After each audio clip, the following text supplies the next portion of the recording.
right-brain people usually have a very vivid imagination.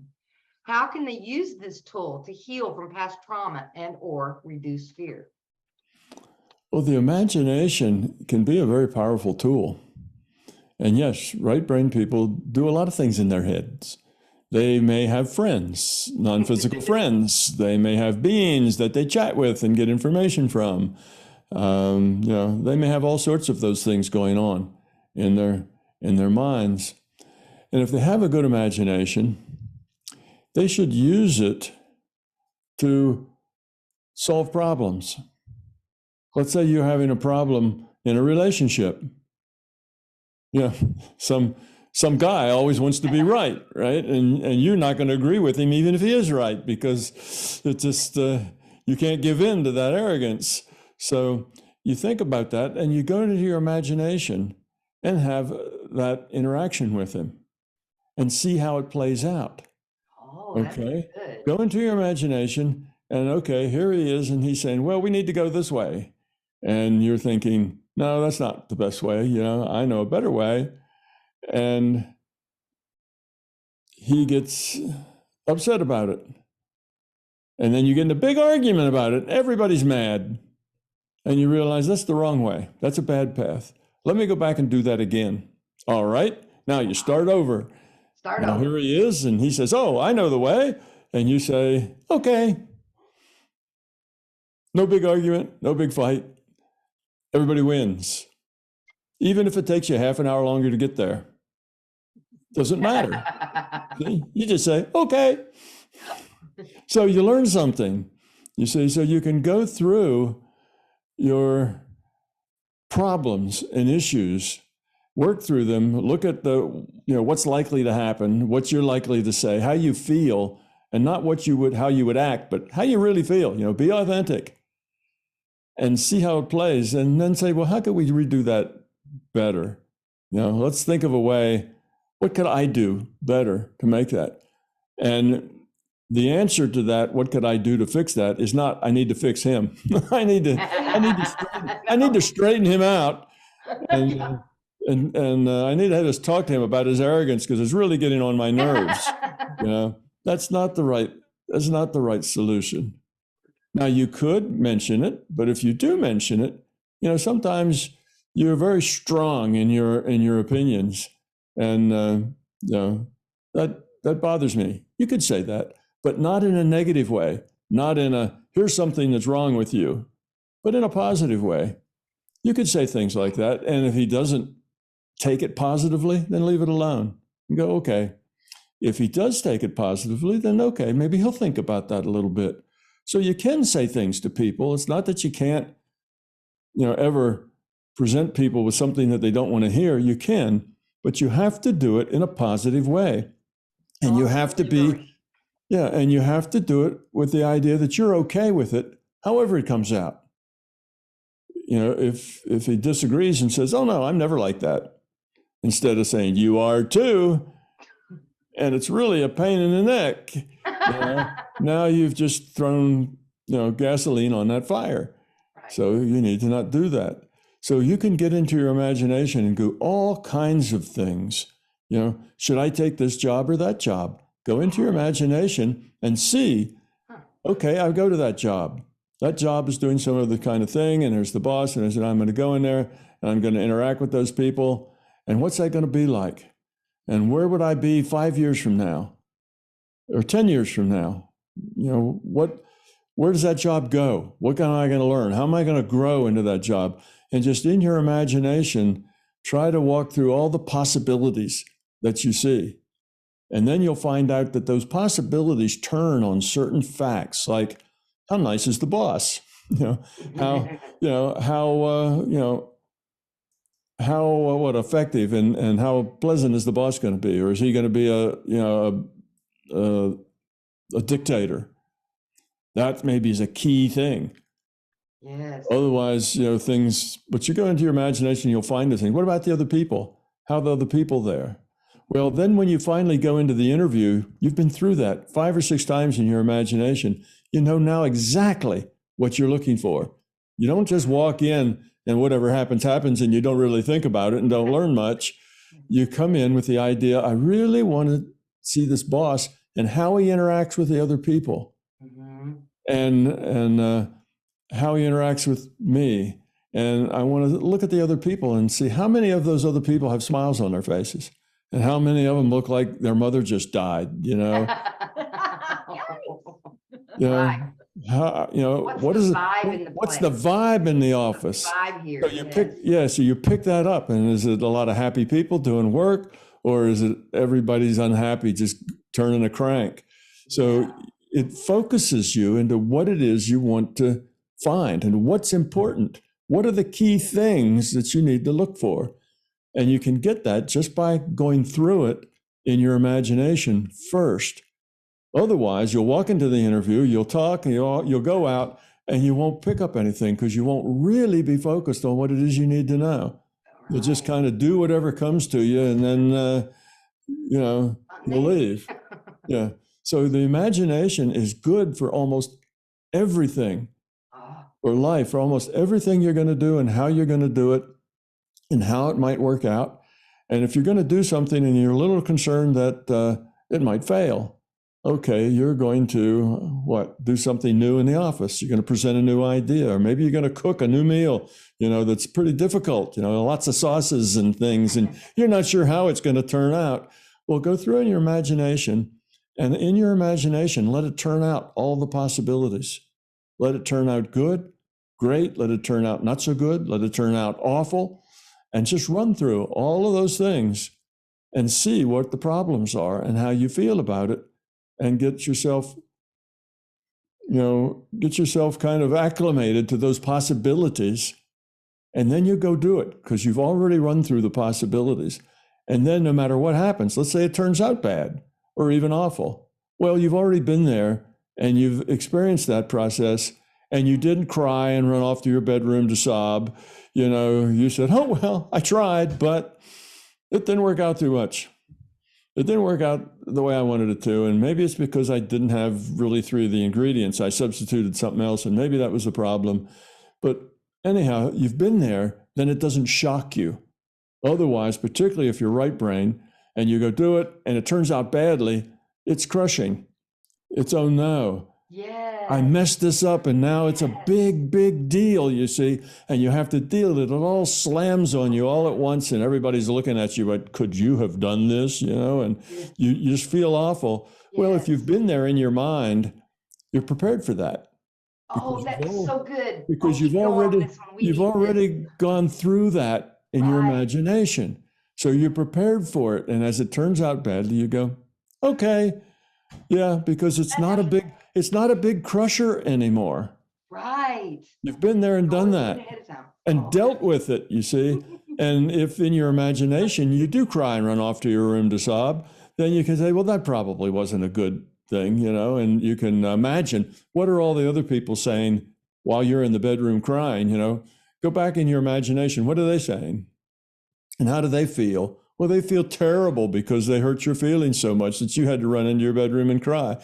They feel awful. You feel awful. Everybody feels awful. It's not a good thing, so you understand all that. Instead of being overwhelmed, you can deal with it. So you can use that in everything in life that you have to deal with and you're not sure of, and you don't know how that's going to go. Right. And you're stepping out there with that courage, you see. Yeah. It takes confidence. So you're stepping out there to do that. But what if it falls flat? What if it goes wrong? And what if it succeeds better than you ever imagined? Have all of those possibilities in your imagination where you run through them like daydreams. Run through them all the consequences, all the way to the end. And then you can look back on those, and now you're prepared. And now your confidence just goes up that much more. Your confidence is much bigger because you know that whatever happens, you can deal with it. Because you've been there, you've seen it. Nothing's going to crush you. Nothing's going to upset you. Nothing's going to make you angry because all of the possibilities you've already experienced. You see, so that's one way you can use your imagination. It helps you develop that courage. Okay, what happens if I, can't do this? What happens? I'm trying to be kind, but, whenever so-and-so comes around, I just can't help but be mean because, that's just the way they are. They're mean, and I just can't help but be mean when I'm around them. And then you go through that in a daydream and you say, well, where does being mean get you? How's that leave you feeling the rest of the day? How does it leave them feeling the rest of the day? What are the consequences? And you think, well, that's just not worth going there. It's not productive. It's counterproductive. So then you change so it gives you more experience. So you get experience in a daydream. And that experience is just as good. That experience is just as good, just as good as getting experience anywhere. Yes. The experience is experience. So your experience, if you're more experienced, you have a wider decision space, more things that you can decide, more things you can do, more choices. People who travel, people who go off and travel, been to lots of countries, see how people live, been a lot of places, they have bigger pictures. They have broader attitudes. They understand a lot more things because they have a lot more experience. For the people that never left the home they were, the county they were born in, well, they're very small people. They don't have big perspectives.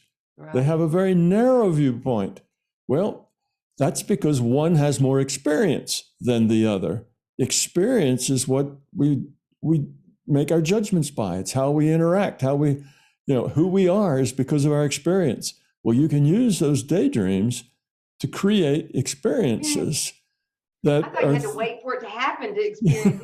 You see his right brain, I'm just.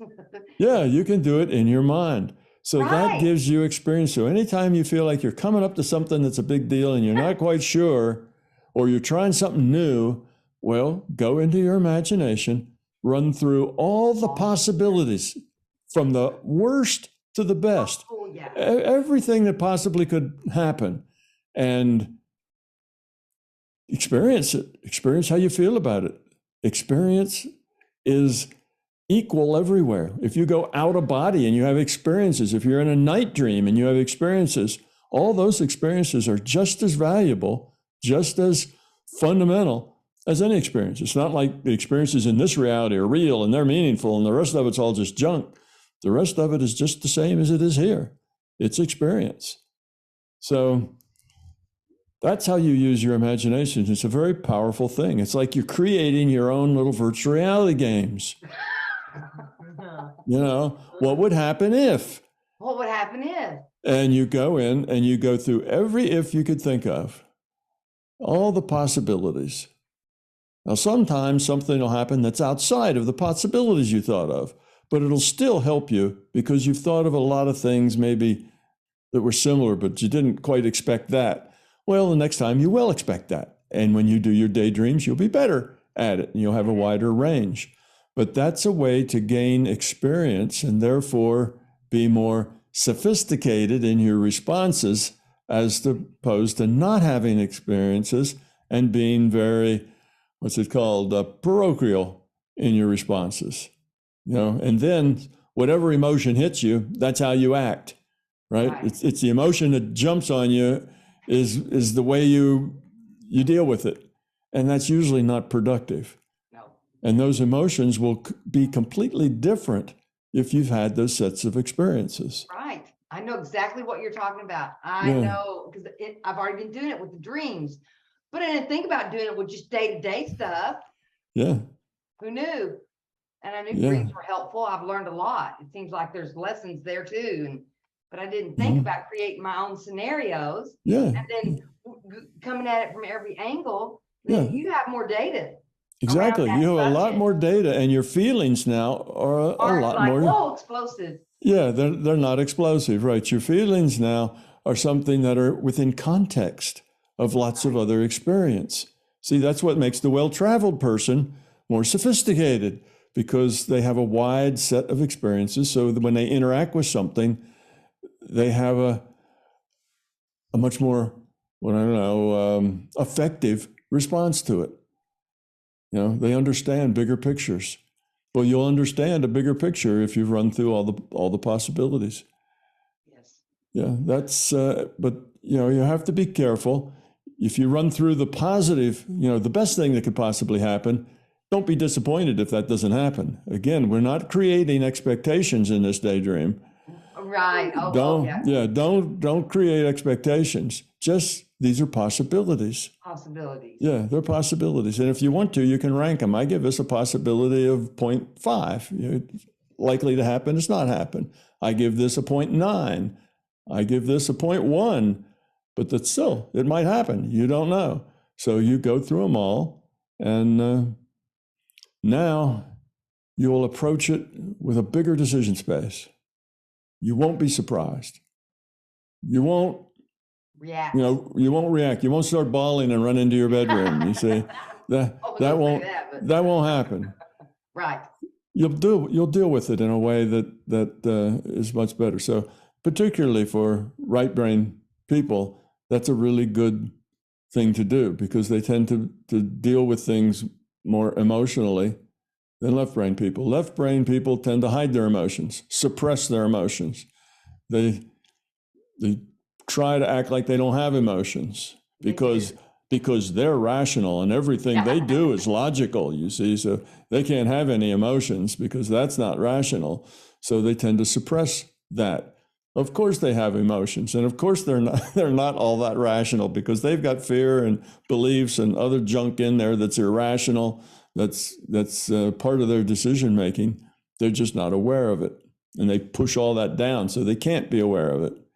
More right brain people know all that stuff. That stuff's all there, and they tend then to be more emotional because they live in a world of feelings. Things feel right, or they feel wrong, or they feel good, or they feel bad. And those feelings can get out of control sometimes if you get hit with something that surprises you. Yes. So create your own virtual reality game and, with your imagination. We can do the game in a game. Yeah, absolutely. You can. That's so helpful. Yeah, I don't think I've ever actually been asked that question before, so that's a fresh one. Well, I thought, we're trying to help people, and the right brains are here in the house, and so we have a lot of things we deal with that the left brains don't. Left brain, they can be, that they push down the emotion. Well, we come across experience, and it just goes all over us, and it's like, whoa, here we are, we're in the wave, and then you're trying to interact, and it's just, you're in a wobbly boat. So I think that's going to be very helpful for a lot of people. Yeah, particularly good for right brainers because they do have good imaginations. They do have more free reign in their imaginations than left brain people. People who live out of their heads have a hard time with their imagination because they feel like they have to make up all the parts. Let's say they're imagining that they're talking with somebody, then they have to make up what they say and make up what the other person says. You see, whereas if you're right brain, you make up what you say, but the other person says whatever they do. You let them say whatever they say, you don't make it up. No. It just happens. You're not trying, you don't have to make everything up. No. Things just happen, and that's natural for a right brain person to just let what's happening in the daydream happen as it does and see how it works out. Whereas if you have an extremely left brain person, they feel like that, okay, this is a daydream. I'm making it up. Therefore, I have to play all the parts and make them all up. I'm gonna meet Susie in my daydream. Hi, Susie, and then you're Susie. Oh, hi, Tom. Oh, nice to meet you, Susie. Oh, yeah, nice to meet you too, Tom. And you're just making all the sides up, and it's useless. It doesn't go anywhere, you see, because it doesn't make any sense. So they think daydream, waste of time. But a right brain person, when they meet somebody, they let that person be whoever they are. Say whatever they want to say, do whatever they want to do, and then you interact with it, and they interact with you. And it's very much like being there and interacting. Being there and interacting. It's not like you are managing the outcome. You let the outcome, you see, so right brain people can do that. They're naturally good at that. So daydreams can be very, very profitable for them. They can be profitable for the left brains too. They just have a little harder time with it, depending on how left brain they are. Yeah. My husband says to me all the time, "Are you talking to yourself again?" And I say yes to him. And then in my head, I think, nope, I was talking to that other person right over there.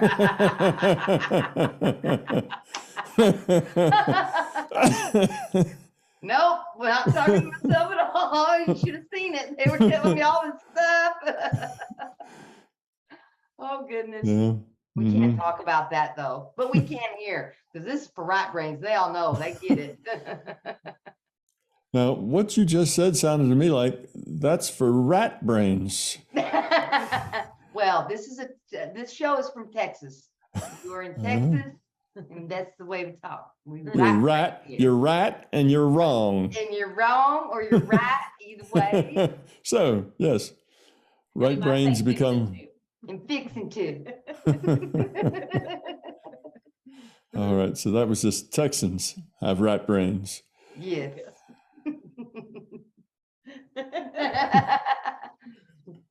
We sure did have a wonderful time. Yeah, it's been fun. Yes. So did I miss any numbers? Oh, did we have any more numbers? See. You did, number 4. You gonna do one more? Sure, let's do number 4. Let's do number 4. Okay. Is love the same thing as connection to others? No, it's not the same thing as connection to others. It's different.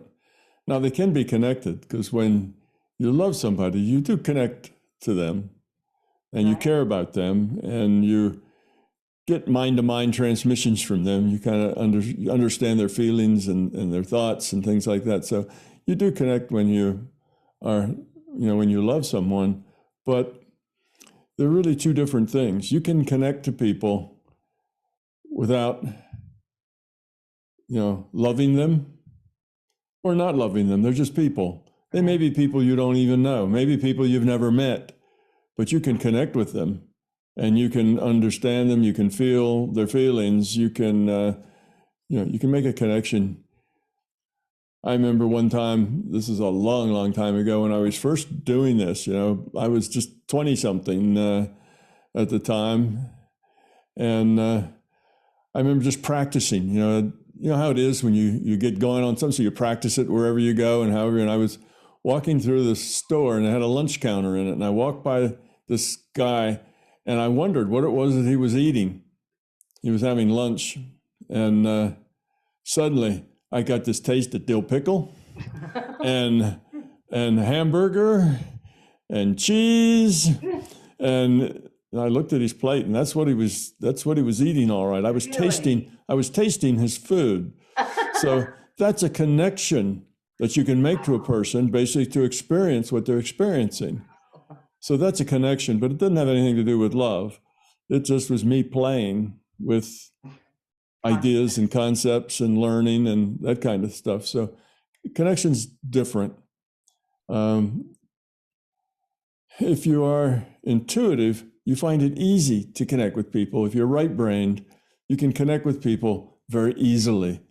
Matter of fact, the bigger problem is not connecting with people. It's you connect to too many people too much, and you'd like to turn some of that off. So right-brain people have okay, I know all about connecting. Tell me how I disconnect. How do I get rid of it? They'll walk into a big store someplace and get overwhelmed by all the thought energy that's in there. And it's like, I can't go to that store during, rush when there's 500 people in that store all running around grabbing things. I just can't be there. It's just the chaos is terrible. So that's very right brain. They kind of have that issue. Well, you can turn it off. You can turn off with your intent. Radio station. You just tune them out, turn them off. You can even do things, you can play with it because you can turn off channels based on various parameters. Like you could say, okay, you're in a store and there's 500 people in that store. It's a great big, one of these stores that, takes up 3 acres of space inside and it's noisy and it's full of people. And you don't want all that. So you can say, I only want to hear the voices of people whose birthday is today. And you'll only hear, there'll be maybe 2 or 3 or 4 voices that you'll hear. And you will hear them more clearly because it won't be such a big muddle of lots of voices. Or I only want to hear those people who have blue eyes. So you can make up the criteria you want and turn channels on and off based on criteria that you give to them. I only want to hear happy people, people who are having a good time and are happy. And you'll see it'll just change. Or you can say, I don't want to hear anybody at all. And now you're in a store that's just quiet. You don't hear anybody at all. So you can do that.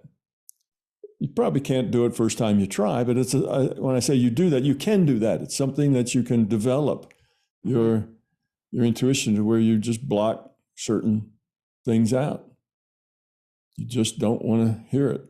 Now, people who are very left brain, they tend to be more focused. They're not just, the minds aren't everywhere. Their minds are focused very tightly on this spot. So they can go into a store like that thinking that they were going to buy a wrench, and they go in there and they find hardware and they find wrenches. They look at the wrenches, they buy what they want to buy, and they come out. And as far as they were concerned, nothing was there. Nobody was there. They didn't hear anybody. They didn't see anybody. It wasn't, if you ask them, was it busy? They could maybe remember seeing a lot of people, but did all that busyness bother you? No. They basically interact in that store like they were the only one in it because nobody else is important to them as far as what they're doing. All those people, they're just not, part of their life. Yeah, I don't mean they're more important than everybody. And that we're all important. So yeah. No, I didn't mean that. I mean that those people are not part of what they're doing. They're not part of their life. Not part of what they're doing. Okay. They're not part of they're going in there to buy a wrench, and that is their focus. And it wouldn't matter how many people are in the store as long as they could get to their wrench, and as long as there weren't too many people standing in front of the wrench bucket, and that sort of thing. Now, if they had to wait in line to get their wrench, then they'd complain about too many people in the store. But otherwise, it doesn't bother them, where an empath, a right brain person, would have a hard time just being in that place. They would turn around and walk out and say, I can't go in here now. It's just too many people. And the left brain person wouldn't understand that. And they'd say, what do you mean? We just go in, we get what we want. It's not a problem. Right. But they wouldn't understand that you just couldn't go in there because it was just too many people with too many thoughts, too many unhappy people. Yes. Too many negative thoughts going around, too much dysfunction. And that's what you don't like. So yeah, it's different between the right brainers and the left brainers. Left brainers tend to be very focused on what they're doing. That's why when that left brainer is focused on something, say watching a football game, you can talk to them and they don't even hear you. Right? Because they're focused. They're focused. You can have a conversation and they don't hear words you say because they're focused. Everything else is shut out. Yes. Their whole reality is focused right down to that game or whatever it is else they're doing. Even if they're making a piece of toast, just don't say nothing to them until they're finished. Then they turn around and look at you, then say something. Exactly. Yes. Because they and if you expect them to not be focused, you're going to get tangled up in that. Because they're focused on what they're doing. Exactly. One thing at a time. One thing at a time. Do this and then you do that. And you're focused on whatever it is you do. And that's just the way they are. So see, when they're focused like that, they can go into that busy store or they can do whatever. And they just shut the rest of it out as being meaningless. It just has no meaning for them. So they don't pay any attention to it. So it doesn't bother them. It's not a problem. They don't... it's just no problem to them at all. Whereas, yes, you can make toast and have a conversation at the same time, but some people can't. Right. Some people, it's only one or the other. Mm-hmm. And if making toast is, you have your whole focus on that, then you just don't process anything else that's going on. So you just have to wait till they're done, or you have to go up and tap them on the shoulder. And then when they turn around and say something, you can say, "Can you hear me? Are you here?"